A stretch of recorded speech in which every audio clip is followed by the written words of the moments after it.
अगर आप एकजुट हो जाइएगा तो पटना क्या, हम दिल्ली को कब्जा कर सकते हैं साथियों, हम दिल्ली को कब्जा कर सकते हैं। अगर 2 से 3% आबादी वाला सीएम बन सकता है तो 10% आबादी वाला सीएम क्यों नहीं बन सकता है। नमस्कार, आप देख रहे हैं न्यूज फॉर नेशन और मैं स्वाति पांडे आपके साथ। ये सवाल किया है मुकेश सहनी ने। सन ऑफ मल्लाह और के नाम से प्रसिद्ध और वीआईपी सुप्रीमो मुकेश सहनी भोजपुर पहुंचते हैं, श्री केवट पूजा कार्यक्रम में शिरकत करते हैं और एक जनसभा को संबोधित भी करते हैं। जनसभा को संबोधित करते हुए बड़ा बयान जो है वो मुकेश सहनी ने दे दिया है। उन्होंने कहा है कि जो मलाह का, जो सहनी समाज का जितना सबसे ज्यादा प्रिय होगा वही 2024 में मंजिल हासिल करेगा, यानी 2024 लोकसभा चुनाव जीतेगा।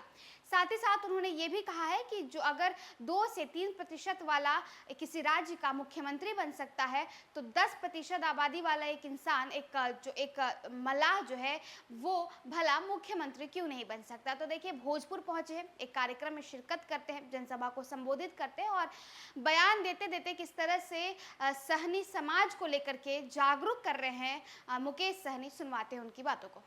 अपने वोट को, ताकत को समझिए। जैसे हनुमान जी के पास शक्ति था लेकिन उनको एहसास नहीं था। जब उनको एहसास दिलाया गया कि हे प्रभु आपके पास अपरंपार शक्ति है, तब हनुमान जी ने 7 समुद्र पार जाके रावण को लंका जलाने का काम किया साथियों, रावण का लंका जलाने का काम किया। वही शक्ति, ताकत आपके पास है। अगर आप एकजुट हो जाइएगा तो पटना क्या, हम दिल्ली को कब्जा कर सकते हैं साथियों, हम दिल्ली को कब्जा कर सकते हैं। अभी आप सभी को पता होगा, जाति आधारित जनगणना हुआ। बिहार में 1 नंबर पे हमारे यादव भाई है, 14% है, और 2 नंबर पे कोई जात है वो बीच बेटा दुनिया मला निषाद है, जो 10% की आबादी है साथियों, 10% की आबादी है। आज 2% वाला, 3% वाला बिहार का मुख्यमंत्री बन जाता है। आज आपके पास 10% है तो आप क्यों नहीं मुख्यमंत्री बन सकते? क्यों निषाद का बेटा मुख्यमंत्री नहीं बनेगा? बनेगा, लेकिन उसके लिए आपको और हमको संघर्ष करना पड़ेगा। आपको हमको संघर्ष ऐसा करना पड़ेगा कि आने वाला पीढ़ी को पढ़ा लिखा कर समझदार बना देंगे, और जब वो समझदार हो जाएगा तो लड़ाई लड़कर पटना का कुर्सी को छीन लेगा साथियों, छीन लेगा। आज आप देखते होंगे सब चीज है, पैसा से भी बड़ा ताकत है वो पावर। इस संसार में 2 ही चीज चलता है, एक पैसा और एक पावर, और ये दोनों चीज आपके पास नहीं है। इस दोनों चीज के लिए आपको हमको मेहनत करना पड़ेगा, संघर्ष करना पड़ेगा। पैसा कमाने के लिए तो थोड़ा समय लगेगा। पहले बच्चा को पढ़ाइएगा, लिखाइएगा, जब वो काबिल होगा तब 10 रुपया कमाएगा तो 8 रुपया खर्च करके 2 रुपया बचाएगा, तब वो पैसे वाला बनेगा। इसके लिए कम से कम 30-40 साल लगेगा कि हमारे पीढ़ी को सही करने में। लेकिन पावर हर 5 साल में 2 बार आपको मिलता है, दरवाजे पे आता है। एक बार लोकसभा का चुनाव होता है और एक बार विधानसभा का चुनाव होता है, और उस समय में आप एक बार मुख्यमंत्री को चुनते हैं और एक बार प्रधानमंत्री को चुनते हैं। अगर सही बटन को दबा दीजिएगा तो वो पावर आपके पास आ जाएगा, और जब आपके पास पावर आ जाएगा तो दुनिया आपके सामने में झुकेगा साथियों, आपके सामने में झुकेगा। इसलिए साथियों, आज देखिए हमारे लालू प्रसाद यादव जी ने संघर्ष किया, लड़ाई लड़ा, मेहनत किया। आज लालू जी राजनीति से दूर है, आज उसका बेटा को डिप्टी सीएम बन गया। उसको मेहनत करना पड़ा, नहीं करना पड़ा, क्योंकि उनके पिताजी ने मेहनत किया, इसलिए उनको बड़े बड़े पार्टी मिल गया और आज डिप्टी सीएम बन गया। लेकिन आज हमारे पिताजी अगर बना कर देते तो आज हमको इतना मेहनत नहीं करना पड़ता। लेकिन आज हम संघर्ष करेंगे, आज अपने पार्टी को खड़ा करेंगे तो हमारे आने वाला पीढ़ी को भी हमारे जितना मेहनत नहीं करना पड़ेगा साथियों, मेहनत नहीं करना पड़ेगा। आज आप लोग देखते होंगे, आपको उल्टा लोग मारेगा, पीटेगा, और थाना पुलिस में जाइएगा तो उल्टा आप ही को अंदर कर देगा, क्योंकि आपके पास पावर नहीं है। और जो जिसके पास पैसा है लड़ाई लड़ेगा आपसे, गलती करेगा वो, लेकिन थाना पे 10-20 हजार रुपया दे देगा तो उसको बरी हो जाएगा वहीं से और आपको उठा के अंदर कर देगा। आप गुनाह भी नहीं कीजिएगा और उसके बावजूद भी अगर आप पैसा नहीं दीजिएगा तो आपको थाना में अंदर कर देगा।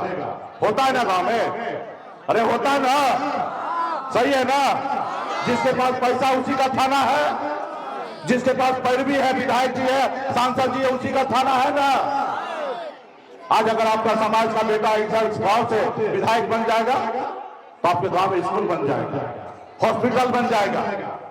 लेकिन नहीं है तो दूसरे को कहिए विधायक जी हमारे गांव में रोड बना दीजिए, हॉस्पिटल बनाइए। आप देखेंगे अगली बार देखेंगे।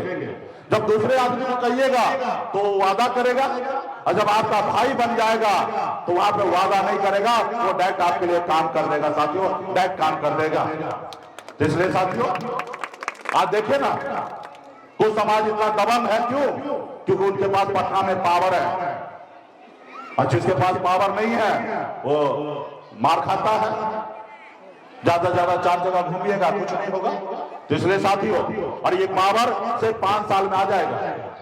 अभी अगर सही से निर्णय लीजिएगा तो बड़े से बड़े पॉलिटिकल पार्टी सोचेगा, फिर 1 साल के बाद फिर चुनाव होगा विधानसभा का 2025 में, आपके साथ समझौता करेगा, आपका 30-40 में विधायक बन जाएगा। और जब 30-40 में विधायक बन जाएगा तो पटना में जो कुर्सी होगा उसको जब चाहिएगा तब गिरा दीजिएगा। जब आज नीतीश जी के पास 43 को विधायक है ना, अभी जिधर मन होता उधर जाके मुख्यमंत्री बन जाता है, पावर उन्हीं के पास होता है। आज देखिए मांझी जी के पास 4 विधायक था, उनको ऑफर आ गया था मुख्यमंत्री बन जाइए। अगर आपके पास भी 4 विधायक रहता, ये लोग चोर बेईमान लोग हमारे विधायक को नहीं खरीदता, तो आज हमको भी ऑफर आ जाता कि सहनी जी हमारे साथ आ जाइए और मुख्यमंत्री बन जाइए। तो निश्चित तौर पे आपको अपने आने वाला समय में विधायक बनाना है, अपनी पार्टी को मजबूत करना है। आप देखते होंगे ना आपके गांव में अगल बगल में कैसे लोग अपने अपने पार्टी के लिए लड़ाई लड़ता है, अपनी झंडा के लिए कैसे कैसे लड़ाई लड़ता है। और जब वो लड़ाई लड़ता है तो भविष्य में उसी के बच्चे को काम आता है साथियों, बहुत भविष्य में काम आता है। तो इसलिए तमाम हमारे पार्टी के सभी पदाधिकारीगण बहुत बहुत धन्यवाद देता हूं आपको, और पार्टी को मजबूत कीजिए। और आने वाला 2025 होगा जो बेगर निसार समाज का बिहार में कोई मुख्यमंत्री नहीं बनेगा साथियों, कोई मुख्यमंत्री नहीं बनेगा, ऐसे संकल्प लीजिए। इस चुनाव में भी अपनी ताकत को दिखाइए। जो आपका दोस्त होगा वो मंजिल प्राप्त करेगा, और जो दुश्मन होगा उसको धूल चटाने का काम करेंगे इस चुनाव में भी साथियों, इस चुनाव में भी साथियों। तो ये सब सारे चीजें पार्टी के लोग हैं। निरंतर आप लोग गांव में काम करते ही रहिए। आप लोग के बीच में भी कभी कोई समस्या हो, दिक्कत हो, पार्टी के लोग से मिलिए, पटना में हम लोग से संपर्क कीजिए, हर संभव हम लोग मदद करेंगे। अभी तो बहुत ज्यादा पावर तो है नहीं, अब जितना उतने में काम चलाएंगे। तो इसलिए साथियों, लेकिन आने वाला समय में बदलाव होगा। हमने बिहार में बदलाव करके दिखा दिया, अभी किसी को बताने का जरूरी नहीं है आज बिहार में हमारे पास क्या ताकत है। तो इसलिए साथियों, सभी यहाँ पे माता बहन नौजवान साथी सभी को धन्यवाद। पूजा समिति के सभी पदाधिकारी